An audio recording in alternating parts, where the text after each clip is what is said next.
and our duties, our responsibilities to people who are facing difficulties, challenges in their life. What is our duty, our responsibility to those who are weak, those who have been marginalized by society, those who have been uh, destined to be beside the road like blind Bartimaeus?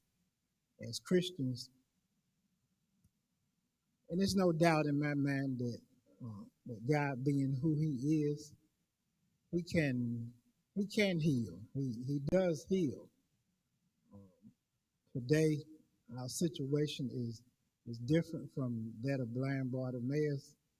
Blind Bartimaeus did not have the resources, the tools that we have today to be blind in a time in which blind Bartimaeus was situated. You you were just put at odds.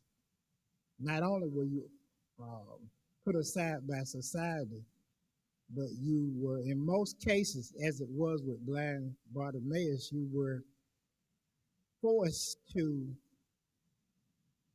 beg for your means of survival. A blind man, during that time, he didn't have access to get a job. We didn't have uh, organizations in place like the NFB, the ACB, the American Council for the Blind. Didn't have uh, JOB, job opportunities for the blind. Didn't have technology. So blind Bartimaeus was in a dire straight situation, and he needed help. It seems that his family was not trying to help him.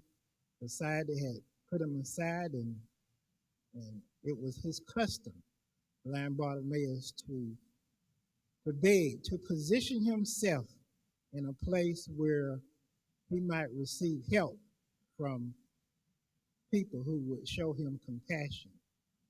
And our story tells us that little did he know, or maybe he had some insight, or maybe he had some information that he was going to be this particular day in the right place at the right time, that he was going to receive his healing and his life would be changed from that moment on. But what do you think about when you see a blind person? Um, if you have all your faculties, if you have your eyesight, if your vision is 20/20, uh, we can't even fathom the idea of what a blind person has to endure and what they have to go through, the challenges that they have to face from day to day to get from one place to the other, to do the things that we take for granted, maintaining their own physical well-being, keeping their place of dwelling, uh, getting to a job if they have a job, the challenges that a blind person has to face from day to day. A sighted person can't even begin to comprehend what a person without sight has to go through. But technology today and advances in technology has made it possible where the challenges have been reduced to a minor nuisance. Blind people today, with the Federation of the Blind, American Council, Louisiana Center for the Blind, Colorado Center for the Blind, blind people can get training to do many things today that this man, blind Bartimaeus, could not do. There was no way that he could do these things. Blind people today can be lawyers, they can be doctors. I have a friend who is a mechanic, totally blind, but he works on cars. He doesn't have any eyesight at all, but he works on cars. Would you trust him to work on your car? He knows what he's doing. He's blind, and for the blind population is it's nothing wrong with our other faculties, our sense of hearing, our ability to reason and think, our ability to achieve academically. All of these things are still in place. It's just that our eyes don't work. And I really, although I'm legally blind, I really can't identify with a person that's totally blind either, because while I can't drive, I can still move about. I can still uh, see that we have a pretty good group here today for this teaching. I can still read with large print, but that was not the case. Blind Bartimaeus swore. Blind people, really all we need from the sighted world is not for you to just see us, but to actually hear what we are saying, to hear us as we make our points, to hear us as we plead for things to help make our lives easier or better. But blind Bartimaeus was destined to become a beggar, to sit beside the road to ask for help. But how do you, as we get to the text, how do you take a lesson like this?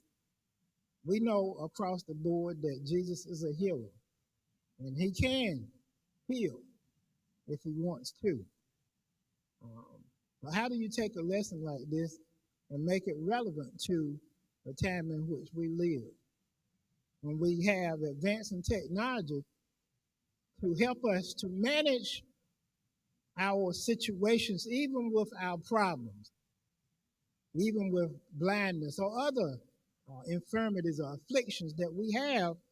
Medical science and technology has made it possible for us to manage to live the life that we want, to do some of the things that we want in spite of our challenges.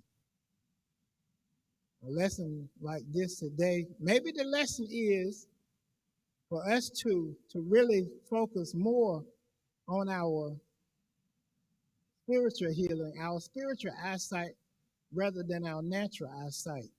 But let's face it, this body, the Apostle Paul wrote to the church at Corinth, this earthen tabernacle, this tent is dissolving every day.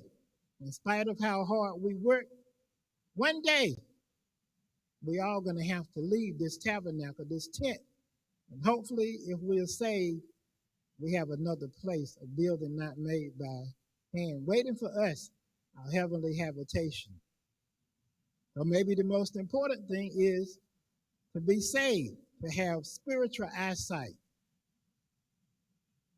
Listen to what Jesus said, the reason that he came into the world in the book of St. John, the 9th chapter. It's the story of the man who was blind from birth.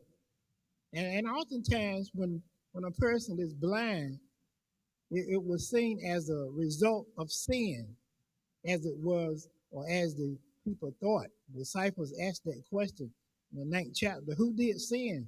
Did this man sin, or was it his parents? Is it a genetic problem that he's dealing with? And Jesus said neither. This situation happened to this man, but the works of God might be made manifest in his life. But listen to how Jesus put it as he contrasts physical blindness with spiritual blindness. In the book of St. John, the 9th chapter, verses 39 through 41. In verse 39, he says to the Pharisees, he's talking to the Pharisees, and verse 39, he says, and Jesus said,